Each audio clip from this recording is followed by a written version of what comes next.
Qual o caminho do recurso público? Para a gente aprender a entender isso, a gente também precisa saber um pouco sobre a tal administração pública. Como que a máquina pública, afinal de contas, funciona? Pessoal, no Brasil a gente tem um modelo tripartite, que é baseado na separação e harmonia de 3 poderes. Adivinha quais? Legislativo, executivo e o poder judiciário, harmônicos e independentes entre si, como determina a nossa Constituição Federal de 88, a nossa Carta Magna. Mas vamos lá, poder legislativo, o nome está falando, vem de legislar, vem das leis. É quem vai fazer as leis, quem vai fazer as regras do jogo, são os representantes do povo. No âmbito federal, os senadores e os deputados federais. Aí olha a responsa dos parlamentares, né? E a nossa também, em escolher corretamente, porque eles que vão escrever as regras do jogo, escrever as leis.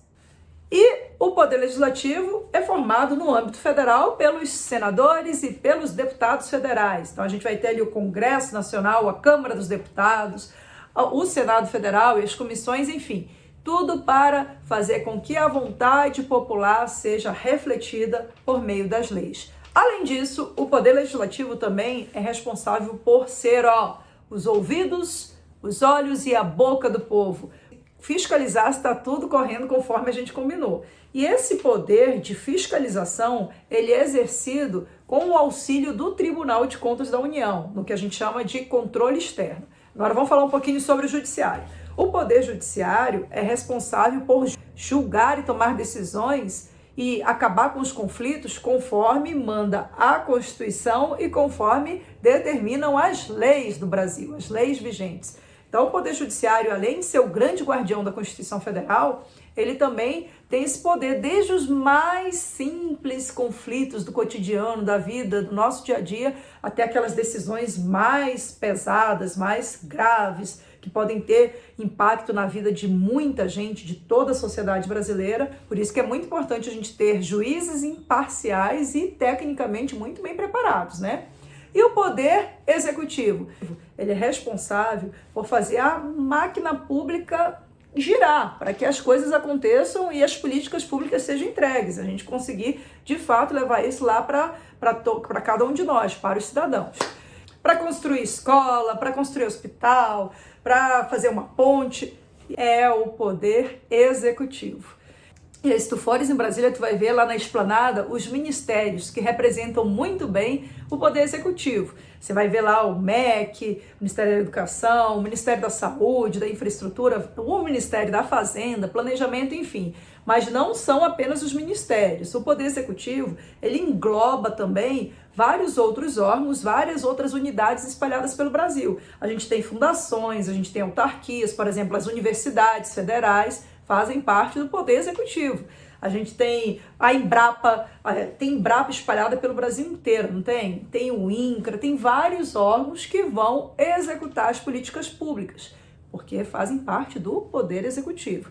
Carol, mas o que o Executivo faz, na verdade? Bom, é o corpo técnico que vai preparar o terreno em relação ao planejamento para que lá no Congresso Nacional os nossos representantes possam escolher as melhores políticas que foram preparadas por esse corpo técnico, pelo Executivo. Então, olha só, vamos pegar um exemplo de casa. Faz de conta que tu resolveste fazer uma reforma na tua sala. Primeira coisa que tu vai fazer não é contratar um técnico, um engenheiro, um arquiteto para montar um projeto. Então, ele vai fazer um projeto, vai trazer para ti esse projeto. O arquiteto engenheiro é como se fosse Poder Executivo, pessoal. Ele é o corpo técnico competente para pegar e fazer um planejamento, fazer um projeto para aquela reforma, para fazer aquela política pública, no nosso caso, né, administração pública. E a pessoa, o dono da casa, a gente, nós somos o quê? Nós somos o povo, o dono do dinheiro. Então, o Poder Executivo, ele vai entregar esse projeto para o Poder Legislativo, que nada mais é que o representante do povo, são os parlamentares. Então, é o dono da casa, o dono do dinheiro. E aí eu vou discutir aqui com a minha família para ver se aquele projeto que o arquiteto, que o engenheiro, o corpo técnico apresentou, que é o Poder Executivo, está de acordo com a reforma que eu quero fazer aqui na minha sala. Então, eu que sou a dona do dinheiro, que sou a dona da casa, eu sou o povo, que é representado pelos parlamentares no Poder Legislativo. Então, voltando um pouquinho aqui, como é que o Executivo vai de fato executar as políticas públicas. Primeiro, por meio desse planejamento, ele vai entregar o projeto do PPA, da LDO e da LOA. Então, o executivo, ele começa com o planejamento, projeto de PPA, projeto de LDO, projeto de LOA. Ah, Carol, tu tá falando grego para mim. Pois então, tu trata de pegar e assistir o vídeo do PPA, da LDO e da LOA, que lá eu tô explicando um pouquinho sobre esses instrumentos de planejamento. Plano plurianual, todos os sonhos, todos os programas para os próximos 4 anos.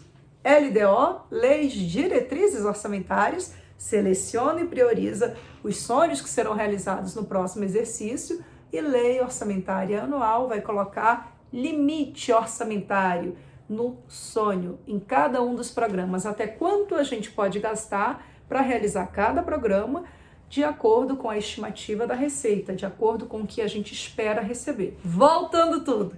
Então, o Poder Executivo, ele leva os projetos para o Legislativo votar, discutir, alterar, e depois a gente tem o nosso PPA, o nosso Plano Plurianual, a LDO e a Lei Orçamentária Anual. E aí, a gente começa a executar a despesa. A gente vai trabalhar com empenho, liquidação e pagamento, que é assunto para outro vídeo. Até mais, pessoal. Se gostou,